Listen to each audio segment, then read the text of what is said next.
बच्चों हम देख रहे हैं हमारी 11वीं कक्षा का 10वां अध्याय, जिसमें हम पढ़ेंगे कोशिका चक्र के बारे में। यानी कि 9 चैप्टर्स तक या फिर हम कहें 9 चैप्टर्स हमारे कंप्लीट हो चुके हैं विद क्वेश्चन आंसर। हमने सारे कंटेंट उसमें देख लिया है, क्या क्या चीज़ें होने वाली है। आज हम देखने जा रहे हैं अध्याय 10, जिसमें हम पढ़ेंगे कोशिका चक्र के बारे में। ठीक है, कोशिका चक्र का भाग 1 देखेंगे। हमारा जो चैप्टर है बेसिकली उसमें हम देखेंगे कि किस तरीके से जो एक कोशिका होती है उसका एक साइकिल कैसा होता है और किस तरीके से वो अपनी संततियों को बढ़ाती है। यानी कि 1 से 2, 2 से 3, 3 से 4, मतलब टू से 2 से 4, 4 से 8, ये कोशिका डिवाइड कैसे करती है। ठीक है, ये चीज़ हम देखेंगे। तो स्टार्ट करते हैं हमारा टॉपिक कोशिका विभाजन, यानी कि हमारा सेल डिवीजन, इसको हम इंग्लिश में बोलते हैं सेल डिवीजन। ठीक है, एकमात्र कोशिका से संतति कोशिकाओं के बनने को कोशिका विभाजन कहते हैं। यानी कि ये एक सिंगल कोशिका है। ठीक है, ये एक सिंगल कोशिका है, यानी कि एक मात्र कोशिका है और इससे इसको ये डबल करना है, फिर ये इसने चौबल कर लिया, फिर ये इसने 6 बना लिए, फिर 8 बना लिए। इसने ऐसे करके क्या करा, अपनी संख्या में वृद्धि कर ली। तो एक मात्र कोशिका से, एक सिंगल कोशिका से वो अपनी संतति बढ़ा रही है, वो अपनी संख्या बढ़ा रही है। ठीक है, संख्या, तो हम उसको क्या बोल रहे हैं, कोशिका विभाजन कह रहे हैं। सभी कोशिकाएं 2 भागों में विभाजित होकर जनन करती है। सभी कोशिकाएं, मान लीजिए ये कोशिका है, ठीक है, ये 2 कोशिका में विभाजित होंगी, एक ये कोशिका बन जाएगी, एक ये कोशिका। ठीक है, अब ये अलग अलग तरीके से जो है विभाजित होती हैं, जिनमें प्रत्येक प्रेत्रक कोशिका विभाजित होकर 2 नई संतति कोशिकाओं का निर्माण करती है।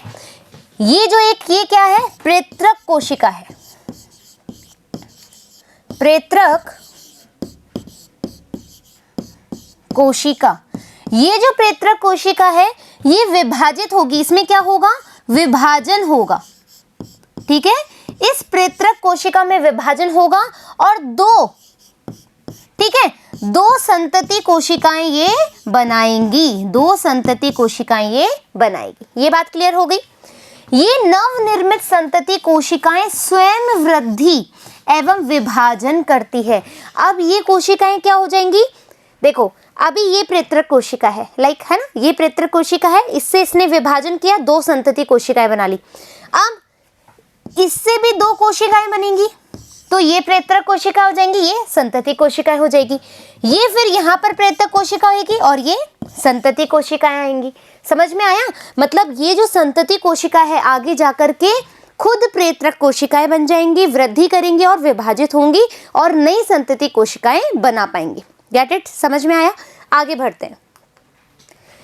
एक प्रेत्रक कोशिका और इसकी संतति वृद्धि व विभाजन के बाद एक प्रेत्रक कोशिका, ठीक है, और उस संतति कोशिका में, यानी कि ये प्रेत्रक कोशिका है, इसकी संतति कोशिकाओं में क्या हो रहा है, वृद्धि हो रही है। ठीक है, और विभाजन भी हो रहा है। ये स्लैश नहीं आएगा बेटा यहाँ पे। ठीक है, वृद्धि भी हो रही है, विभाजन भी हो रहा है और एक नई कोशिकीय जनसंख्या का निर्माण हो रहा है। यानी कि अब ये क्या बनेंगी, एक नई जनसंख्या बनाएंगी। हाँ या ना, सीधी सी बात है। कैसे कैसे, जैसे हम अपने बारे में बात करें, है ना, मैं मेरे बारे में बात करती हूँ। जैसे मेरे मम्मी पापा से पहले मेरे दादा दादी ने संतति करी, तो मम्मी पापा आए, मम्मी पापा से फिर मैं आई, फिर मैं आगे जनरेशन बढ़ाऊंगी। समझ रहे हो, यानी कि हम क्या कर रहे हैं, एक जनरेशन। अब यहाँ पर तो हम क्या कर रहे हैं भाई, सेक्सुअल रिप्रोडक्शन से बेबीज हो रहे हैं, बट यहाँ पर मैं एक कोशिका हूँ, मैं भी ह्यूमन नहीं हूँ, मैं एक कोशिका हूँ।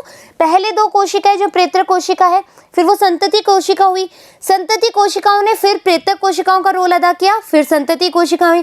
तो ये कंटिन्यूसली जो है, जैसे कि अब यहाँ पर ये 2 बना देंगी, फिर ये 2 बना देगी, फिर ये भी 2 बना देगी और ये भी 2 बना देंगी। तो इस तरीके से क्या चल रहा है, एक नई कोशिका का पूरा जनरेशन आ रहा है। हाँ या ना, एक नई कोशिका का पूरा जनरेशन देखने को मिल रही है, एक नई संतति जनसंख्या हमें देखने को मिल रही है। इस प्रकार वृद्धि व विभाजन के कई चक्रों, है ना, अपन ने क्या करा है, कई चक्रों के बाद हमने एक जनरेशन, दूसरी जनरेशन, फिर तीसरी जनरेशन, फिर चौथी जनरेशन, तो एक कोशिका से ऐसी संरचना का निर्माण होता है जिससे कि कई लाख कोशिकाएं बन जाती है। और यदि अपन इस एरे को पूरा चलाते जाएं तो हमारे पास कई लाख कोशिकाएं आ जाएगी। क्लियर बात। अब कोशिका विभाजन के फलस्वरूप लैंगिक व अलैंगिक जनन संभव होता है। अब कोशिका विभाजन होगा, मियोसिस होगा, माइटोसिस होगा, जैसे अपन बोलते हैं ना कि भाई युग्मनज बन गया, है ना, युग्मक बन गए, तो ये कैसे होता है, जब सेल डिवाइड होती है। कोशिका विभाजन के बारे में सर्वप्रथम, very important for the NEET examination, है ना, नीट एग्जामिनेशन और आपके नॉर्मल एग्जाम के लिए भी इंपॉर्टेंट है। कोशिका विभाजन के बारे में सर्वप्रथम किसने देखा, रुडोल्फ विर्चोव में, ठीक है, रुडोल्फ विर्चोव थे, उन्होंने सबसे पहले देखा कि भाई नई कोशिका जो है उसकी उत्पत्ति पूर्ववर्ती कोशिकाओं से होती है। नई कोशिका की उत्पत्ति पूर्ववर्ती कोशिकाओं से होती है, ये किसने बताया, रुडोल्फ विर्चोव ने बताया। वापस बोल रही हूं, नई कोशिकाओं की उत्पत्ति पूर्व कोशिका से होती है या नई संतति कोशिका पहले वाली कोशिका से बनती है, ये किसने बताया, रुडोल्फ विर्चोव ने बताया। यहाँ तक आशा करती हूँ कि यहाँ तक अपन को एकदम अच्छे से समझ में आ गया। कोशिका चक्र, ठीक है, ये कोशिका चक्र है। स्लाइड लेंगे एक, ठीक है, कोशिका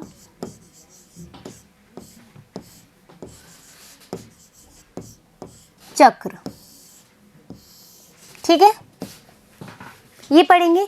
कोशिका चक्र पढ़ने से पहले हमारे पास एक कुछ चीज है ना, ऊतक के बारे में, ठीक है, ऊतक के बारे में कुछ जानकारी है। एक होते हैं लाइबल, ठीक है, लाइबल टिश्यूज, है ना, एक होते हैं स्टेबल टिश्यूज,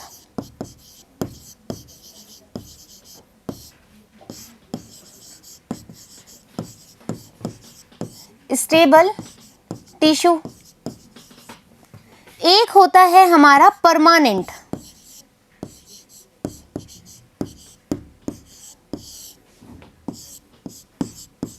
परमानेंट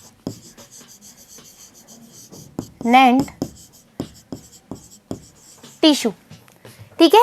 तीन बातें हम देखेंगे, क्या देखेंगे,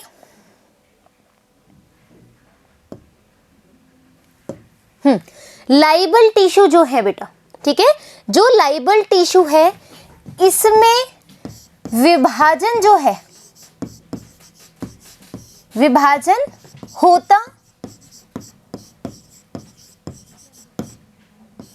होता रहता है, ठीक है। इसमें जो लाइबल टिश्यूज होते हैं उसमें विभाजन होता रहता है। जो स्टेबल टिश्यू होते हैं उसमें क्या होता है, किसी आपदाजनक स्थिति में, किसी आपदाजनक स्थिति में विभाजन होता है, ठीक है। इसमें क्या होगा कि भैया जो स्टेबल टिश्यू है उसमें किसी आपदाजनक स्थिति में विभाजन होगा। कैसे, इसमें जो होता है विभाजन कभी कभी होता है, ठीक है, कभी कभी कब, जैसे इसका उदाहरण है किडनी, नहीं किडनी ऐसे नहीं लिखते,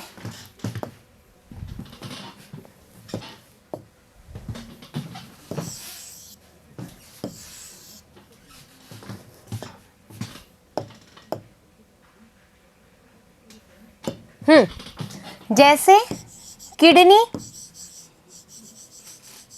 ठीक है, लीवर, किडनी और लीवर, जैसे किसी बंदे का भैया किडनी फेल हो गया, किसी का लीवर बोल गया, तो उस समय क्या होगा, किडनी और लीवर की कुछ कोशिकाएं, समझ रहे हो भाई, ये जो स्टेबल टिश्यूज है उसके एग्जाम्पल है किडनी या फिर लीवर, तो यहाँ पर विभाजन क्या होता है, ऐसी सिचुएशन में होता है जहां पर जरूरी हो जाए चीजें, है ना। तो किडनी और लीवर जो है बोल गए। अब बोल गए तो क्या हुआ भाई, किडनी और लीवर आया, है ना। किडनी बोलता है मैं मरना नहीं चाहता, लीवर बोलता है मैं भी मरना नहीं चाहता। तो क्या होता है, किडनी और लीवर की कुछ कोशिकाएं बोलती है अरे हम है ना, हम तुम्हारे लिए विभाजन करेंगे, हम तुम्हारे लिए सेल डिवीजन करेंगे। तो सेल डिवीजन क्या होता है, जब यहाँ पर किडनी और लीवर जब फेल होने का प्रयास करते हैं तो कुछ कोशिकाओं में विभाजन शुरू हो जाता है। ये किसके अंतर्गत आता है, स्टेबल टिश्यू के अंतर्गत। फिर है परमानेंट टिश्यू, फिर है परमानेंट टिश्यू। भैया यहाँ पर जो विभाजन है कब कतई नहीं होता, यहाँ पर जो विभाजन है वो कतई ही नहीं होता है, यानी कि no chance of cell division, no any chances, कोई भी चांस नहीं है कि ये सेल डिवीजन कर ले। तो जब लाइबल टिश्यूज होगा तो विभाजन यहाँ पर होता ही है। स्टेबल टिश्यू में क्या होगा भैया, किडनी है, लीवर है, फेल हो रहे हैं, खराब हो रहे हैं, तो यहाँ की कुछ कोशिकाएं डिवीजन करना स्टार्ट कर देंगी।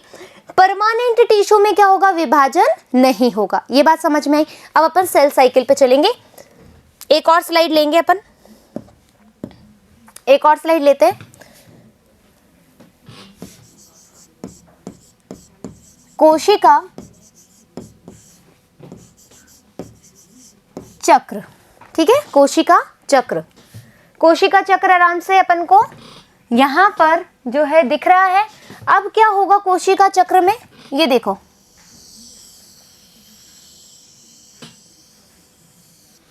क्या बात है, बहुत अच्छा मैंने सर्किल बनाने की कोशिश करी है। आई नो कि इतना अच्छा नहीं बने, लेकिन थोड़ा बहुत अच्छा बन गया है, ठीक है। इतनी भी बुरी ड्राइंग नहीं है कि समझ में ना आए, ठीक है। अब क्या करना है अपन को,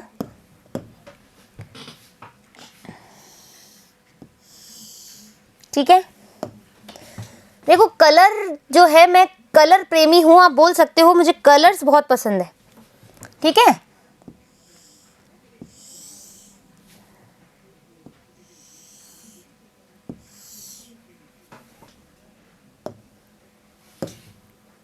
अरे ऐसे कैसे, ये है हमारी G1 फेज, ये है हमारी S फेज, ये है हमारी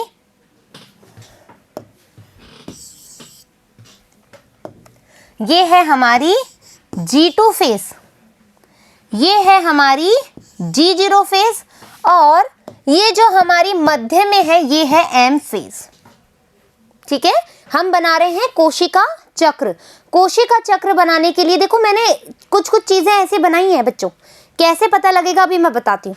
अब आप देख रहे होंगे कि मैम ने ये चीज जो है बहुत ज्यादा ब्रॉड कर दी, मैम ने ये चीज जो है G1 वाली है ये बहुत ज्यादा ब्रॉड कर दी। ऐसा क्यों, अरे भैया ऐसा इसलिए क्योंकि G1 जो होती है, G1 जो होती है वो सबसे लंबी, मतलब हम कह सकते हैं लंबी अवस्था हो सकती है, ठीक है, लंबी अवस्था होती है। ये जो कोशिका चक्र होता है, लिख लो कहीं पर, ये जो कोशिका चक्र होता है G1 उसमें सबसे लंबी अवस्था होती है, ठीक है, सबसे लंबी अवस्था है ये। एस फेज, देखो एस फेज का मतलब होता है, इंग्लिश में भी लिखूंगी हिंदी में भी लिखूंगी, सिंथेसिस, सिंथेसिस फेज, ठीक है, यानी कि संश्लेषण हो रहा है किसी चीज का, संश्लेषण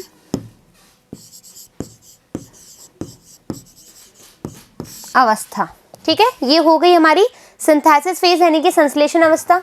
ये है G2 फेज, ये है G0, इसको बोलते हैं G0, लिख लेती हूं यहाँ पे कहीं पर G, ये जो 0 है इसको हम बोलते हैं नॉट, ठीक है, इसको हम बोलते हैं G0, G1, S, G2, G0 और M फेज, इसको हम बोलते हैं M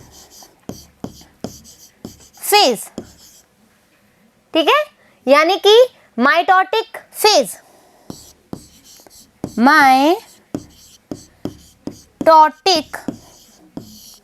अवस्था, यानी कि माइटोटिक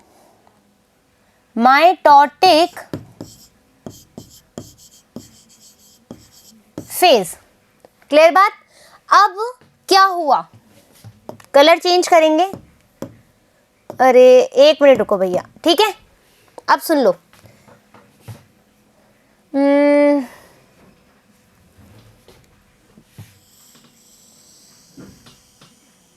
एक लाइन जो मैं ड्रॉ कर रही हूं बच्चों, एक मिनट।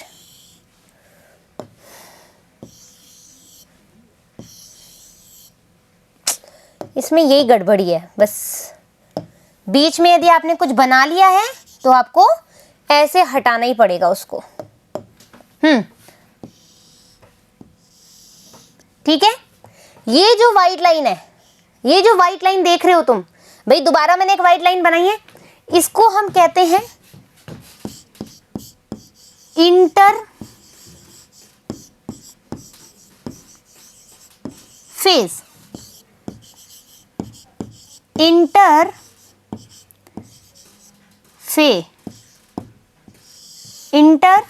फेज, ठीक है।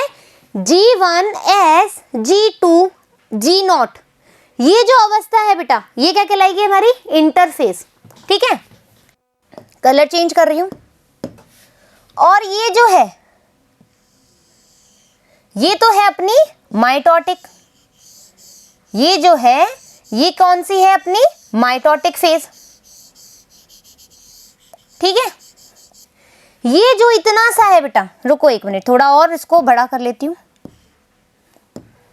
ये जो अवस्था है तुम देख रहे हो, ये जो अवस्था है ये वाली, ठीक है, ये जो अवस्था है,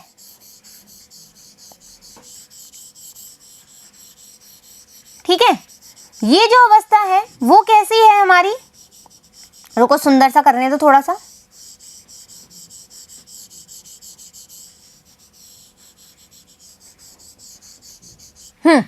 ये जो अवस्था है ये बहुत छोटू सी है। देखो इंटरफेस कितनी बड़ी है अपनी, G1 भी आ रही है, S भी आ रहा है, G2 भी आ रहा है, G0 भी आ रहा है, ये नन्ना मुन्ना, लेकिन ये इंपॉर्टेंट है, ये इंपॉर्टेंट है।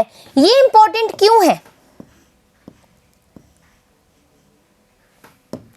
ये इंपॉर्टेंट क्यों है, क्योंकि यहां पर आएगा आपका सेल डिवीजन।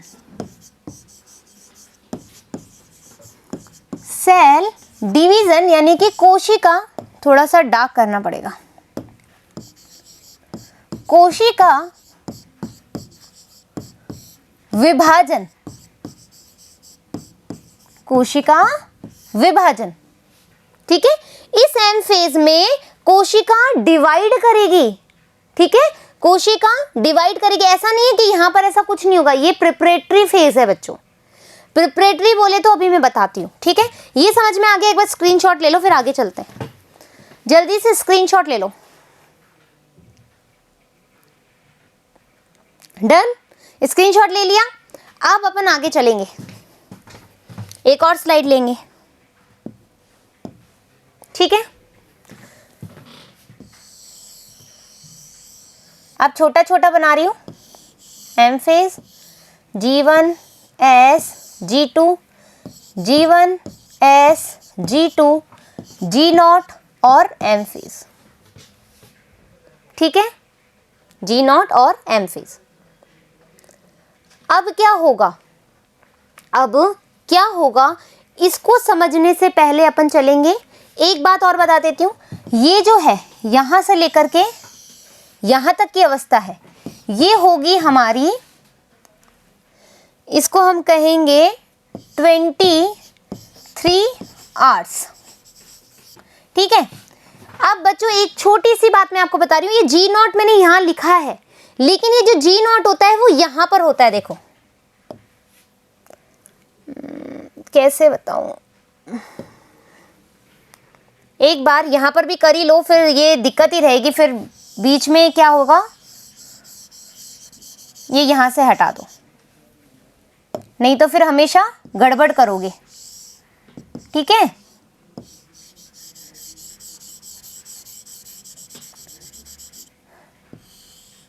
ये G2 है, यहां पर तुम G0 लगा लो, ये ज्यादा सही रहेगा, ये दिखने में भी सही लग रहा है और ये एक्चुअल में होता है ऐसा, ठीक है। G0 लगा लो और यहां पर आ जाओ। अब ये जो है यहां से हटा लो, फिर कैसे गड़बड़ रहेगी, तुम बोलोगे अरे मैम ने तो गलत बता दिया, लेकिन चीजें क्या है, जब मैं आपको समझाऊंगी तो आपको समझ में आएगा कि मैम करना क्या चाह रही थी।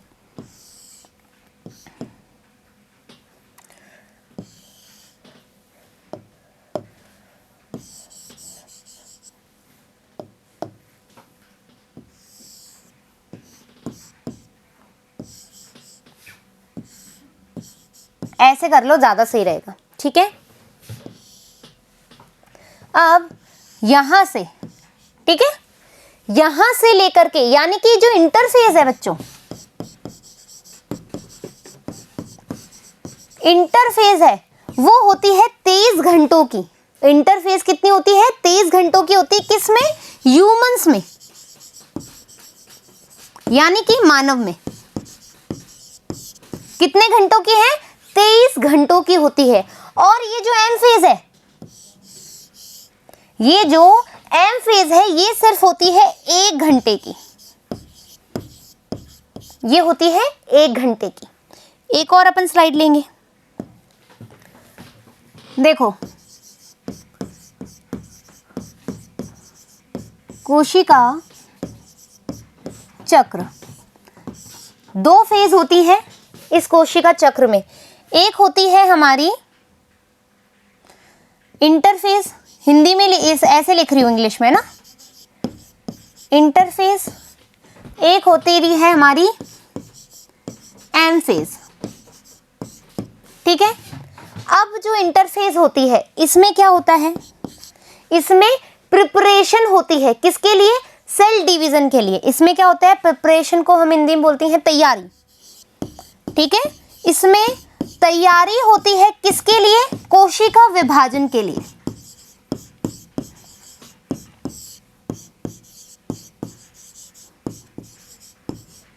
ठीक है, तैयारी होती है इंटरफेज में कोशिका विभाजन के लिए। और एम फेज में वास्तविक कोशिका विभाजन होता है।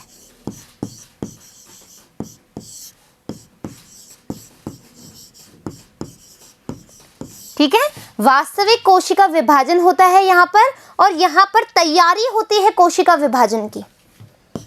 ये होती है 23 घंटे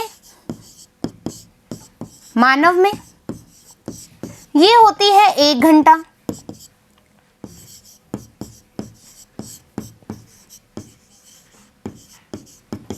ठीक है, फिर हमने बोला 23 घंटे, फिर हमने बोला कि भैया इसमें कौन सी आ रही है? G0, G1, S फेज और G2। इसमें आ रही है सिर्फ M फेज, है ना, M फेज आ रही है। यहां तक की बात क्लियर? यहां तक की बात क्लियर, हाँ या ना? अब क्या होगा? कैरियोकाइनेसिस और साइटोकाइनेसिस भी होगा, है ना। कैरियोकाइनेसिस और साइटोकाइनेसिस भी हम देखेंगे। इससे पहले एक बार यहां का स्क्रीनशॉट ले लो और फिर पीछे का स्क्रीनशॉट ले लेना।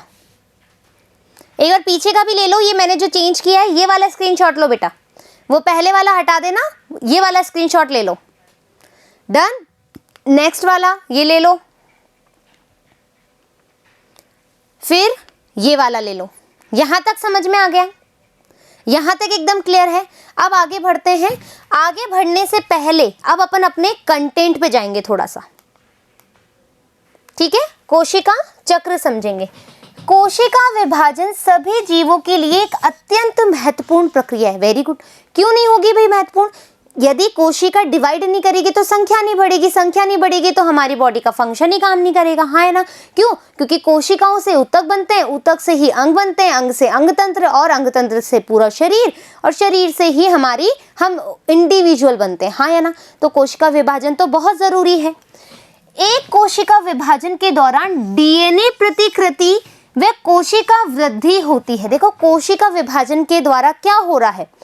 एक तो हम बोल रहे हैं कि कोशिका में डीएनए प्रतिकृति हो रही है, यानी कि डीएनए रेप्लिकेशन हो रहा है, डीएनए की संख्या में वृद्धि हो रही है, और कोशिका वृद्धि हो रही है, कोशिका में वृद्धि भी हो रही है।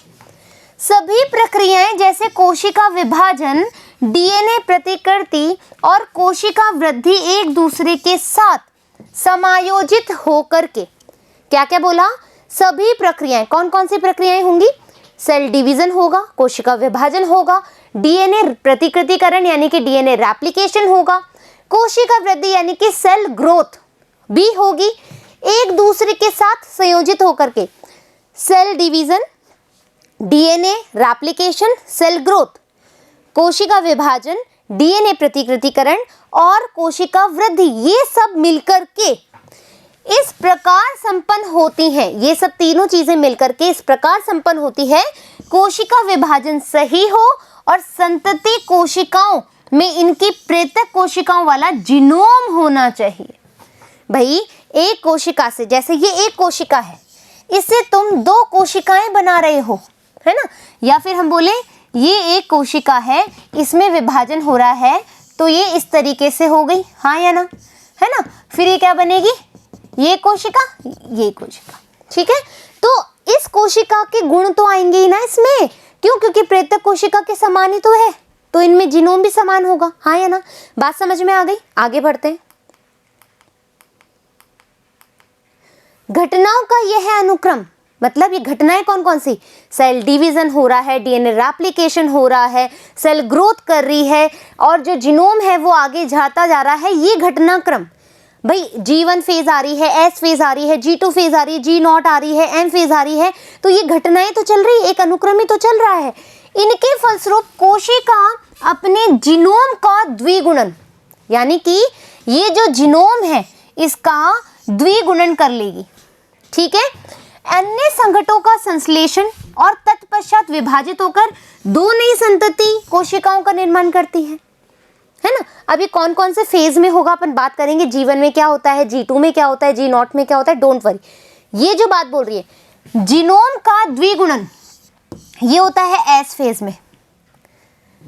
संघटकों का संश्लेषण G1 में भी होता है और G2 में भी होता है, ठीक है। और आगे जाकर के क्या होगा, नई नई कोशिकाओं का निर्माण, ये कहां पर होगा, M फेज में। हमने क्या बोला, कोशिका जिसमें जीनोम का द्विगुणन हो रहा है S फेज में, सिंथेसिस। संघटकों का संश्लेषण G1 में भी होता है, G2 में भी होता है, वो बताऊंगी कौन से समय कौन कौन सा होता है। फिर हम बोल रहे हैं नई संतति कोशिकाओं का निर्माण, यानी कि कोशिका में जब डिवीजन हुआ तो उसमें क्या हुआ, कोशिकाओं का निर्माण हुआ, यानी कि M फेज में। और इसी को हम क्या कह रहे हैं, कोशिका चक्र। भाई देखो सारी फेज आ गई, S आ गई, G1 G2 आ गई और हमारी M फेज आ गई और G0 बताऊंगी कब आती है। तो ये सब क्या है, कोशिका चक्र तो है, हाँ या ना। रटना कैसा फिर, यद्यपि कोशिका वृद्धि कोशिका द्रव्य वृद्धि के संदर्भ में बात करें तो एक सतत प्रक्रिया है, एक कंटिन्यूअसली चलने वाला सेल साइकिल है, जिसमें डीएनए का संश्लेषण, यानी कि डीएनए का सिंथेसिस हो रहा है। कोशिका चक्र किसी एक विशिष्ट अवस्था में होता है, और ये जो सेल साइकिल है एक विशिष्ट अवस्था में, G1 से S में जाएगी, फिर S से G2 में आएगी। ऐसा नहीं है कि G1 से G2 में चला जाए, है ना, या S से सीधा M फेज में चला जाए, ऐसा पॉसिबल नहीं है, ये मल फंक्शन हो जाएगा। लेकिन ये कोशिका चक्र एक किसी निश्चित अवस्था में ही कार्य करता है, एक निश्चित पैरामीटर पे ही कार्य करता है। क्लियर बात। कोशिका विभाजन के दौरान प्रतिकृति गुणसूत्र डीएनए जटिल घटनाक्रम के द्वारा केंद्रकों में वितरित हो जाते हैं। अब ये केंद्रकों में वितरित हो जाते हैं ना, तो इसको हम बोलते हैं कैरियोकाइनेसिस। कैरियोकाइनेसिस,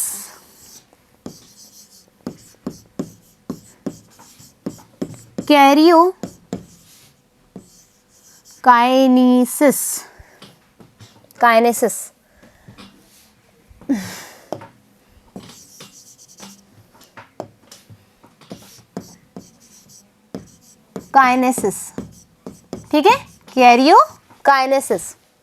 केंद्रकों में वितरित होना, केंद्रकों का विभाजन होना, जब केंद्रक आपस में, जब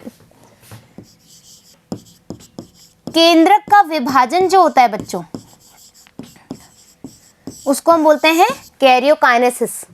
ठीक है, ये सारी घटनाएं आनुवांशिक नियंत्रण के अंतर्गत होती है। ये सारी घटनाएं जो है वो आनुवांशिक नियंत्रण के, मतलब जो जेनेटिक कंट्रोल होना चाहिए उसके आधार पर ही ये सारे चेंजेस होते हैं। यहाँ तक क्लियर? आगे देखते हैं अपन कोशिका चक्र की प्रावस्थाएं। अब क्या है, हम देखेंगे कि भैया जो कोशिका चक्र की प्रावस्था यानी कि फेजेस, हमने पढ़ा G1, G2, S, G0, M phase, ये अवस्थाएं हमने देखी थी। अभी जब सेल साइकिल अपन ने बनाया तो हमने देखा इसमें प्रावस्थाएं हैं। उसी प्रावस्था के बारे में क्या क्या कैरेक्टरिस्टिक्स हैं, क्या क्या उसमें गुण होते हैं, वो हमें देखना है।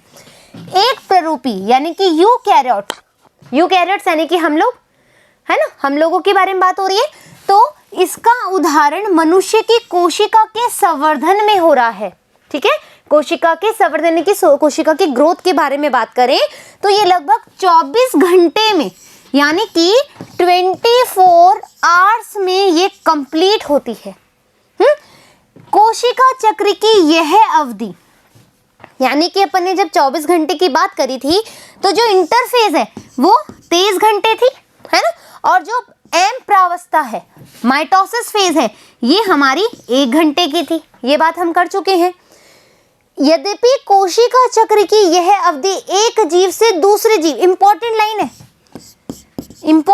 है, ठीक है, यद्यपि कोशिका चक्र की यह अवधि एक जीव से दूसरे जीव, कोशिका से दूसरी कोशिका प्रारूप में बदल सकती है। यानी कि मनुष्य में सेल साइकिल 24 घंटे है तो हो सकता है भाई किसी और में ये या उसकी और कोशिका में सेल डिवीजन का टाइम अलग हो। क्लियर बात? उदाहरण तय, अब उदाहरण क्या दिया इसने, ईस्ट के कोशिका चक्र का पूर्ण होने का जो समय है वो है 90 मिनट। नीट के लिए बच्चों इंपॉर्टेंट है। ईस्ट में यदि हम सेल साइकिल की बात करें कि सेल साइकिल जो कंप्लीशन है वो कितने टाइम में होगा, तो 90 मिनट, 90 मिनट का समय लगेगा कोशिका चक्र के पूरे होने में। किसके अंदर? ईस्ट के अंदर। कोशिका चक्र 2 मूल प्रावस्थाओं में बटे होते हैं, इंटरफेज, एम प्रावस्था, अंतरावस्था, इंटरफेज, एम प्रावस्था, सूत्री विभाजन या फिर माइटोसिस फेज। यहां तक क्लियर? अब देखो यहां पर अपन एक बार बात करें, कलर चेंज करूंगी मैं। ये डायग्राम जो है, ठीक है, ये जो डायग्राम है इसमें मुझे नहीं पता आपको अच्छा प्रॉपर दिख रहा है कि नहीं, लेकिन मैं फिर भी आपको ये डायग्राम मैं समझाऊं, ठीक है, तो मैं ऐसे करती हूं,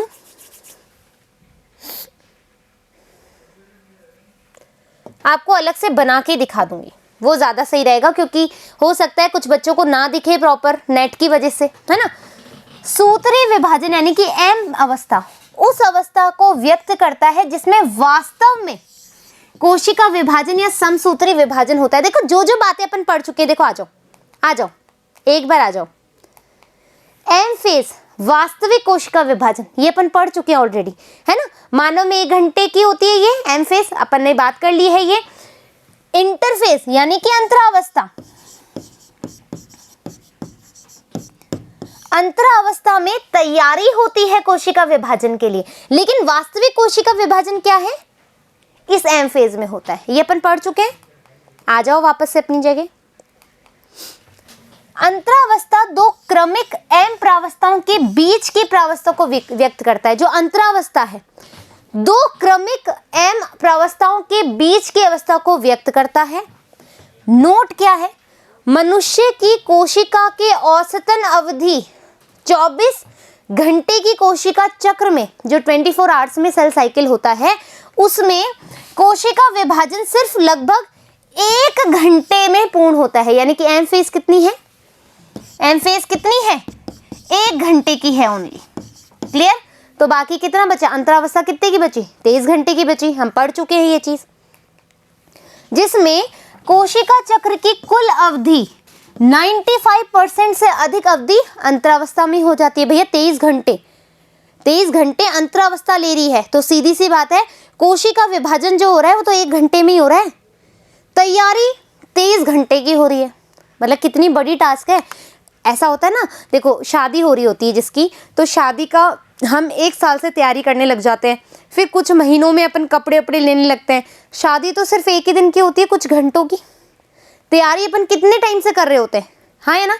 वैसे ही एग्ज़ाम की तैयारी, जैसे तुम नीट की एग्ज़ाम की तैयारी कर रहे हो यदि, या तुम कोई और कंपटीशन एग्ज़ाम की तैयारी कर रहे हो, 6 महीने से तुम तैयारी कर रहे हो, एग्ज़ाम कितने घंटे का, 3 घंटे का। तैयारी कब से कर रहे हो, इतने सालों से भी हो सकती है, इतने महीनों से भी हो सकती है। तो प्रिपरेटरी फेज यानी कि जो अंतरावस्था है वो लंबी होगी, और जो वास्तविक, देखो वास्तविक कोशिका विभाजन या फिर हम कहें वास्तविक जो एग्जाम है, आपकी पढ़ाई का तब पता लगता है जब आप एग्जाम क्लियर कर लेते हो। सेम चीज वही तो है, रिलेट कर पा रहे हो, वही चीज है। तो एम प्रावस्था का आरंभ केंद्रक के विभाजन यानी कि कैरियोकाइनेसिस, हमने बात करी थी, ये भी हमने बोला था, केंद्रक का विभाजन कैरियोकाइनेसिस, जो कि संगत संतति गुणसूत्र के पृथक्करण, ठीक है, सूत्री विभाजन के समतुल्य होता है। कैरियोकाइनेसिस इसके समतुल्य होगा। और अंतः कोशिका द्रव्य विभाजन यानी कि साइटोकाइनेसिस, कैरियोकाइनेसिस भी होगा, साइटोकाइनेसिस भी होगा, ठीक है, ये साथ साथ चलेंगे। अब अंतरावस्था, इंटरफेज के बारे में हम पढ़ेंगे। अंतरावस्था को विश्राम अवस्था भी कहते हैं। अंतरावस्था को हम क्या कहते हैं, रेस्टिंग फेज। नीट में ये क्वेश्चन आ चुका है कि जो विश्राम अवस्था है वो कौन सी होती है, तो आपका आंसर आएगा इंटरफेज, ठीक है। और इसको हम क्यूसेंट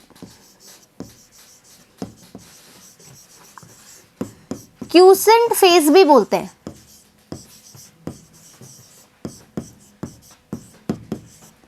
क्यूसेंट फेज, ठीक है, ये नाम याद रख लेना बच्चों, ठीक है। नीट में ये पूछा चल जाता है क्यूसेंट फेज क्या है, या फिर विश्राम अवस्था, रेस्टिंग फेज। विश्राम अवस्था को हम इंग्लिश में बोलते हैं रेस्टिंग फेज,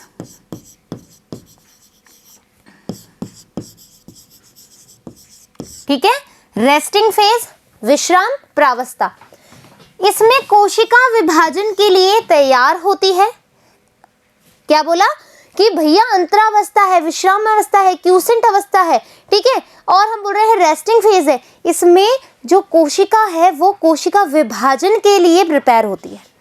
इस दौरान क्रमबद्ध तरीके से कोशिका वृद्धि व डीएनए का प्रतिकृतिकरण चलता रहता है। मतलब कोशिका में ग्रोथ भी हो रही है और डीएनए का रेप्लिकेशन भी हो रहा है, डीएनए का सिंथेसिस भी हो रहा है।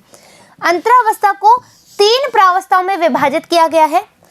पश्च सूत्री अंतरकाल अवस्था G1, संश्लेषण प्रावस्था S फेज, पूर्व सूत्री विभाजन यानी कि अब सूत्री विभाजन से पहले की जो अवस्था होगी वो होगी G2 फेज। क्लियर बात। नेक्स्ट, पश्च सूत्री अंतरकाल अवस्था G1। देखो बच्चों,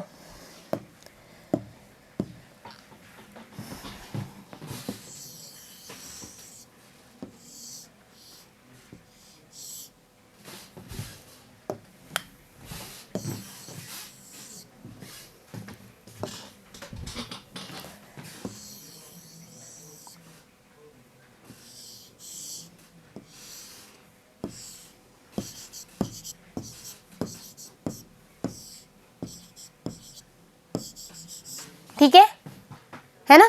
अपन किसकी बात कर रहे हैं, इसकी, हम किसकी बात कर रहे हैं, इस जीवन प्रावस्था की, ठीक है। जीवन प्रावस्था क्या है बच्चों, जीवन प्रावस्था वो है जिसमें डीएनए के प्रतिलिपिकरण के लिए, प्रतिकृतिकरण के लिए, जो डीएनए का सिंथेसिस होगा, डीएनए का जो रेप्लिकेशन होगा, उसके लिए। अब मेरी बात बताओ, मतलब सुनो मेरी बात, कि हमने बोला कि भाई कोई जो डीएनए है वो रेप्लिकेट करेगा, है ना, तो उसको मिनरल भी चाहिए, है ना, उसको ग्रोथ के लिए मिनरल चाहिए, है ना, उसकी कुछ भैया कुछ तो उसको सामग्री चाहिए होगी खाने पीने की, जिससे कि वो रेप्लिकेट होगी। भाई कोई इंसान है, उसको मोटा करना है तो उसको खाने के लिए सामान देना पड़ेगा कि नहीं। कोई व्यक्ति बहुत दूरी पे जा रहा है, उसको अपन देते हैं ना, भैया तू खाद्य सामग्री लेता जा या तेरी नेसेसिटी की चीज़ें अपने पास रखे। तो जीवन क्या है, एक प्रिपरेटरी फेज है, एक प्रिपरेटरी फेज है जिसमें कि इस एस फेज के लिए, डीएनए रेप्लिकेशन के लिए मिनरल्स का, विटामिन्स का, जो भी इसको खाना चाहिए उसका संश्लेषण होता है। उसके लिए ये पूरा, मतलब संश्लेषण बोले तो यहाँ पर ये पूरा ग्रोथ मीडियम जो है बनता है, किसके लिए, इस डीएनए रेप्लिकेशन के लिए। क्लियर बात? आ जाओ अब अपने पहले वहां पर देखेंगे फिर यहाँ लिखेंगे। पश्चसूत्री अंतरकाल, इसको क्या बोलते हैं, पश्चसूत्री। कैसे बोलेंगे पश्चसूत्री? आ जाओ नाम भी देख लो। एम के बाद में जीवन आ रहा है, जी नोट को भूल जाओ एक बार, एम के बाद में जीवन आ रहा है। भाई ये क्या है, सूत्री विभाजन है।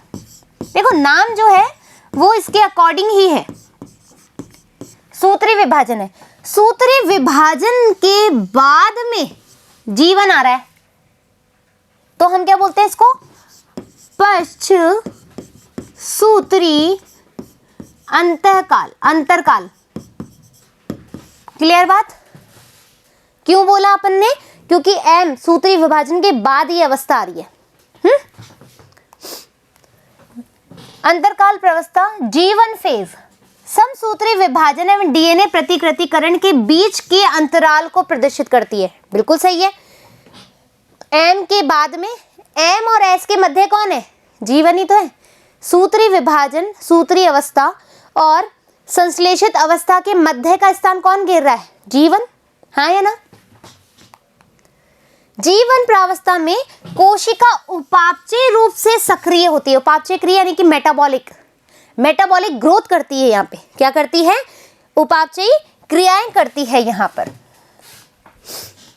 इस अवस्था में लगातार वृद्धि करती रहती है, ग्रोथ भी हो रही है, परंतु इसका डीएनए प्रतिकृतिन नहीं करता है।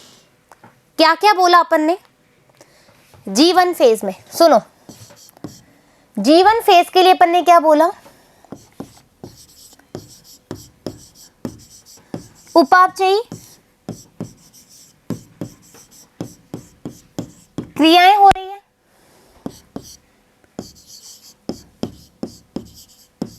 कोशिका वृद्धि कर रही है और कोशिका जीवन से एस में जाने की तैयारी कर रही है। हाँ या ना? ये बात हमने बोली जीवन में, यानी कि जो मेटाबॉलिक, हम बोलेंगे मेटाबॉलिक जो रिएक्शंस हो रही हैं एस फेज के लिए, ग्रोथ कर रही है कोशिका। क्यों ग्रोथ, अब क्या बोलेंगे अपन यहाँ पर, कोशिका वृद्धि हुई है, यानी कि जो सेल है, सेल का साइज इंक्रीज हुआ है। हम बोल सकते हैं सेल का साइज इंक्रीज हुआ है। क्यों? क्योंकि इसको आगे जाकर के रेप्लिकेट करना है। क्लियर बात? एस जीवन समझ में आ गई। अब देखो एस फेज क्या है। एस फेज, एस फेज या संश्लेषण प्रावस्था के दौरान डीएनए का निर्माण व इसकी प्रतिकृति होती है ना? क्या बोला हमने? आ जाओ एक और अपन लेंगे, चलो उसके बाद ले लेते हैं, ज्यादा सही रहेगा। ठीक है, ये जितनी बार चक्र बनाओगे ना उतनी बार चीजें समझ में आएगी बेटा। तो इसलिए क्या करना है,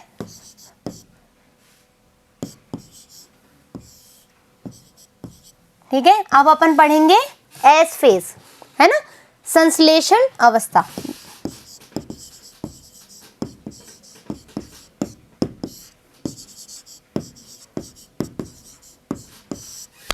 संश्लेषण अवस्था जीवन में क्या था,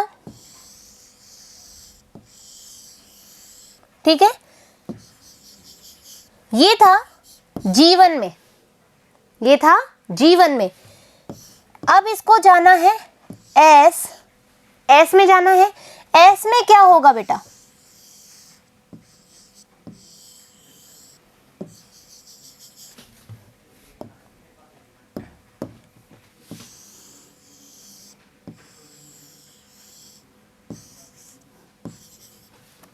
संख्या बढ़ गई, क्या हुआ, प्रतिलिपिकरण हो गया, प्रतिकृतिकरण हो गया। ठीक है, हमने क्या बोला, हमने बोला कि इस दौरान डीएनए की मात्रा दुगनी हुई है। ये जो डीएनए है, ये जो है, इसकी मात्रा क्या हो गई, दुगनी हो गई।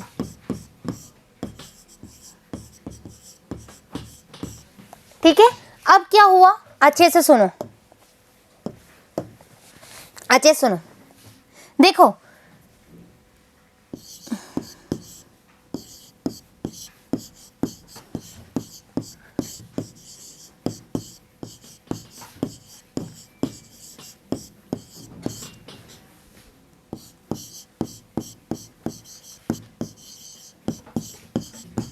यहां पर समझने वाली बात है बेटा।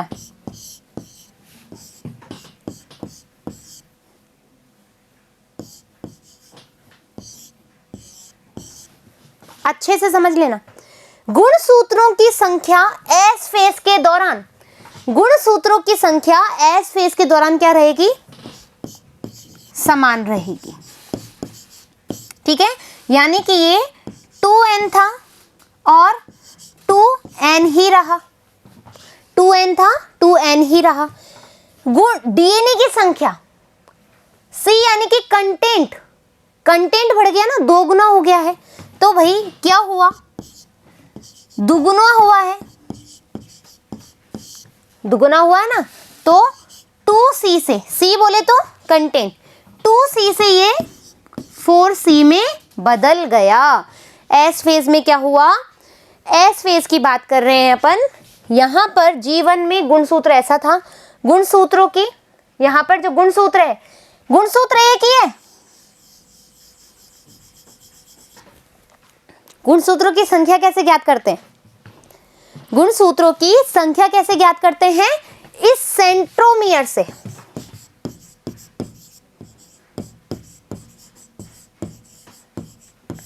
यहां सेंट्रोमियर की संख्या कितनी है बेटा, एक है ना, सेंट्रोमियर की संख्या एक है, तो गुणसूत्र तो उतना ही है, लेकिन जो डीएनए कंटेंट है वो दुगना हो गया है। पहले डीएनए कंटेंट क्या था, एक ही था, लेकिन यहां पर और बढ़ गया, तो ये दुगना हो गया। गुणसूत्रों की संख्या बराबर है, क्यों, क्योंकि सेंट्रोमियर एक ही है, लेकिन डीएनए का कंटेंट डबल हो गया। देखो डबल हो गया ना, डीएनए का कंटेंट 2C से 4C हो गया। यहां तक किसी को समस्या, अब आ जाओ एक बार उसमें देख लो। इस दौरान डीएनए की मात्रा दुगनी हो जाती है।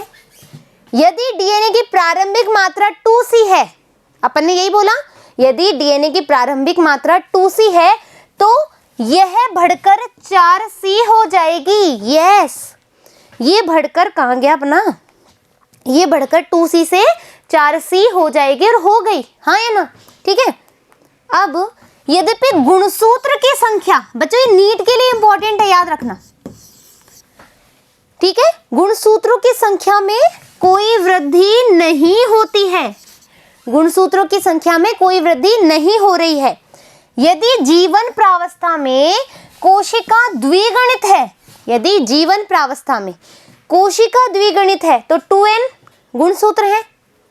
हमने यही तो बात करी है, अरे मैं गलत चला देती हूँ, हमने क्या बोला है, यदि गुणसूत्र की संख्या जीवन फेज में कैसी है, 2n है, द्विगुणित है, ठीक है, तो एस प्रावस्था के बाद भी इसकी संख्या वही रहती है, 2n है, 2n ही रहेगी। जीवन अवस्था में 2n ही होगी, 2n ही है। प्राणी कोशिका में एस प्रावस्था के दौरान केंद्रक में डीएनए का जैसे ही प्रतिकृति प्रारंभ होता है, प्रतिकृतिकरण यानी कि रेप्लिकेशन प्रारंभ होता है, वैसे ही तारक केंद्र का कोशिका द्रव्य में प्रतिकृतिकरण होने लगता है। क्या होगा, ठीक है, यहां पर ये है तारक केंद्र, ठीक है, ये ऐसे पड़े रहते हैं 90 डिग्री एक दूसरे से, तो इनका भी निर्माण क्या बोल रहा है, जैसे ही प्रतिकृतिकरण प्रारंभ होता है तारक केंद्र का कोशिका द्रव्य प्रतिकृतिकरण हो जाता है, ये भी दुगने हो जाते हैं। आई बात समझ में, एक बार स्क्रीनशॉट ले लो बेटा, यहां से भी ले लो,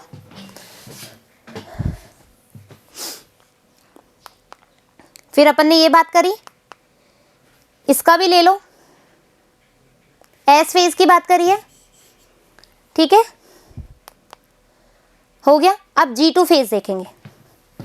अब अपन देखेंगे G2 अवस्था। G2 अवस्था में क्या हो रहा है, कोशिका वृद्धि के साथ साथ सूत्रीय विभाजन हेतु G2 अवस्था के दौरान प्रोटीन का निर्माण हो रहा है। प्रोटीन संश्लेषण कहाँ हो रहा है, G2 में, है ना। यहां पर G1 में S, G1 S, G2 G0 और M। तो इस G2 में अब ये G2 कहाँ जाएगा, M फेज में जाएगा कि नहीं जाएगा, सूत्रीय विभाजन के लिए जाएगा। तो सूत्रीय विभाजन करवाना है आपको, तो यहाँ पर प्रोटीन की आवश्यकता पड़ेगी ना भैया, हाँ या ना। यदि तुम किसी बॉडी बिल्डिंग के लिए जा रहे हो तो तुम क्या ऐसे उठ के चले जाओगे क्या, तैयारी तो करोगे, है ना। पहले अपना शरीर डबल करोगे, पहले अपन सिंगल हड्डी है, ये लो सिंगल हड्डी है, फिर तुमने शरीर को फुला लिया, अब तुम क्या करोगे, अब तुम्हें मेन फाइटिंग करनी है। मेन फाइटिंग करिए तो तुम प्रोटीन भी खाओगे, लड़ाई करने के लिए प्रोटीन भी खाओगे। तो G2 में क्या हो रहा है, प्रोटीन का संश्लेषण हो रहा है, किसके लिए, M फेज के लिए। क्लियर बात, आ गई, आगे बढ़ो। G0 अवस्था। G0 अवस्था में क्या हो रहा है, प्रौढ़ प्राणियों में कुछ कोशिकाएं विभाजित नहीं होती है, जैसे हृदय कोशिकाएं, ठीक है। जो कोशिका होती है जैसे हार्ट है, वो सेल डिवाइड नहीं करता ना, यदि सेल डिवाइड है तो 2 हार्ट हो जाए अपने, हाँ या ना। अनेक दूसरी कोशिकाएं कभी कभी विभाजित होती है, अपन ने बात करी थी स्टेबल टिश्यूज। ऐसा तभी होता है जब वो क्षतिग्रस्त हो या फिर मृत कोशिकाओं को बदलने की आवश्यकता हो, जैसे किडनी और लीवर। हमने बात करी थी ना स्टेबल टिश्यू या स्टेबल सेल्स की, उसमें क्या बोला था, जब किडनी और लीवर बोल रहा है हाय मैं मर रहा हूँ, हाय मैं मर रहा हूँ, हाय मैं मर रहा हूँ, तो भैया उसकी कोशिकाएं बोलेगी भैया तू बचा रहे हैं, हम रुक जा, हम डिवाइड करते हैं, वर्स्ट कंडीशन आ रही है। तो कुछ कोशिकाएं, हृदय कोशिका, वो कभी डिवाइड नहीं करती, तो वो कौन सी है, लाइबल वाली, वो है परमानेंट वाली, ये है परमानेंट टिश्यू। यहाँ पर क्षतिग्रस्त यानी कि ये हो जाएगी हमारी स्टेबल वाली, जिसमें भी कभी प्रॉब्लम आ गई तो कोशिका डिवाइड कर सकती है। ये कोशिकाएं जो आगे विभाजित नहीं होती है, वो इस अवस्था से निकलकर निष्क्रिय अवस्था में पहुंच जाती है, और इसको हम बोलते हैं शांत अवस्था। क्या होगा, ठीक है,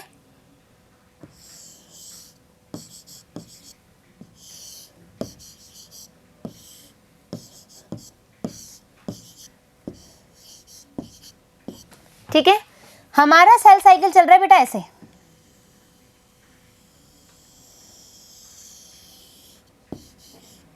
ठीक है, ये जाएगी ऐसे, इधर जाती है, ये यहां से स्टार्ट हो रही है, स्टार्ट, और M फेज पे जाके एंड होगी, है ना। लेकिन कुछ कोशिकाओं में विभाजन नहीं होता है, तो वो किस में रहती है, जो भी लिख रही हूं यहां पर,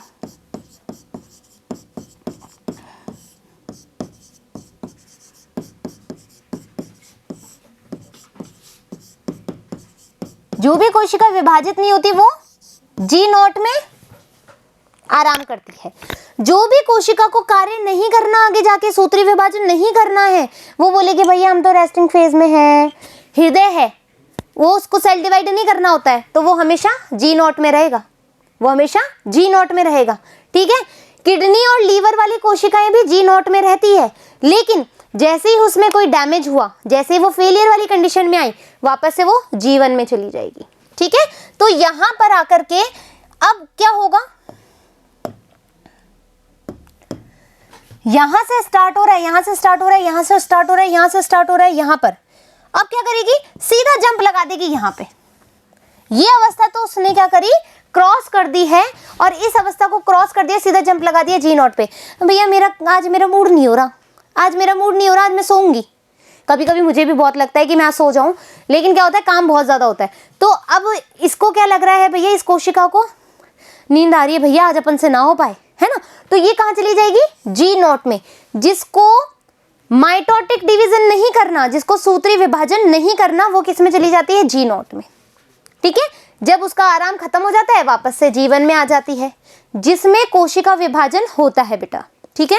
जिसमें कोशिका विभाजन नहीं होता वो सिर्फ G0 में ही पड़ी रहती हैं, वो यहाँ पर सोती रहती। तो यहाँ पर अपन ने क्या बोला कि यहाँ पर वो निन्नू करती रहती है, सारा दिन नींद नींद नींद नींद लेती रहती है। क्लियर बात। इस अवस्था की कोशिका उपापचयी रूप से सक्रिय होती है लेकिन ये विभाजित नहीं होती है। इनका विभाजन जीव की आवश्यकता अनुसार होता है। जो कोशिका विभाजित नहीं हो रही है वो कहाँ रह जाएगी, हमारे G0 में रह जाएगी, रेस्टिंग फेज में रह जाएगी। तो यहाँ पर इस अवस्था की कोशिकाएं उपापचयी रूप से सक्रिय होती है लेकिन ये विभाजित नहीं होती, ये सूत्री विभाजन के लिए नहीं जाती है। इसका विभाजन जीव की आवश्यकता अनुसार होता है। क्लियर बात। अब प्राणियों में सूत्री विभाजन को कलर चेंज कर लो। प्राणियों में सूत्री विभाजन केवल द्विगुणित कायिक कोशिकाएं में दिखाई देता है।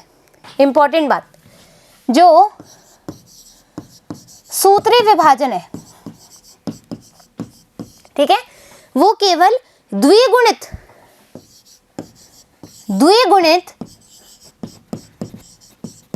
कायिक कोशिका में ही दिखाई देता है। इससे कुछ अपवाद है, जैसे हिप्लॉइड। अगुणित कोशिकाएं समसूत्री विभाजन द्वारा विभाजित होती हैं। उदाहरण के लिए नर मधुमक्खियां, ठीक है। जैसे देखो हमने बोला सूत्री विभाजन 2n वाली में पाया जाएगा जो कायिक कोशिका होगी, लेकिन जो n वाली होगी उसमें भी कोशिका विभाजन होता है। ये अपवाद है ना, ये अपवाद है, ये अपवाद है। उदाहरण क्या हो जाएगा इसका, नर मधुमक्खी। मक्खी कैसे लिखते हैं, ये लो, ठीक है, नर मधुमक्खी। इसके विपरीत पादपों में सूत्री विभाजन अगुणित एवं द्विगुणित दोनों कोशिकाओं में होता है। भाई ये तो हो गया प्राणियों के रूप में, है ना, ये हो गया प्राणियों के लिए। लेकिन पादप के लिए क्या है कि भैया 2n है या n है, सूत्री विभाजन तो होगा, सूत्री विभाजन तो होगा। क्लियर बात। इस तरीके से आज अपन ने 10वें अध्याय का 11वीं कक्षा के 10वें अध्याय का भाग 1 पढ़ लिया है, जिसमें हमने पढ़ा है कि कोशिका विभाजन क्या होता है, इंट्रोडक्शन, डेफिनेशन, परिभाषा। कोशिका चक्र को हमने अच्छे से पढ़ा, जिसमें अपन ने उसके अलग अलग फेजेस देखी, अवस्थाएं देखी, क्या क्या चीजें होती हैं। तो यहाँ तक आपको समझ में आया है नहीं आया, आप कमेंट कर सकते हो। आपका कोई क्वेश्चन है आप कमेंट बॉक्स में पूछ सकते हो, और भी कोई चीज़ बदलाव लानी है वो भी आप बता सकते हो। जल्द ही मिलेंगे, लेकिन तब तक कॉपी नोट्स तैयार हो जाने चाहिए, नहीं तो अब जब हम आगे जाएंगे तो उसमें अपन बहुत सारी अवस्थाएं पढ़ेंगे, उसका क्या होगा। तो आपको क्या करना है, सारी प्रावस्थाएं याद रखनी है, पता होना चाहिए किसमें क्या क्या चेंजेस आ रहे हैं, क्यों ज़रूरी है। यदि कोई नीट का पेपर सॉल्व करना चाहता है तो सॉल्व करो, कोई क्वेश्चन है तो पूछना चाहता है तो पूछ लो। फिर मिलेंगे जल्द ही नए पार्ट के साथ, जब तक धन्यवाद।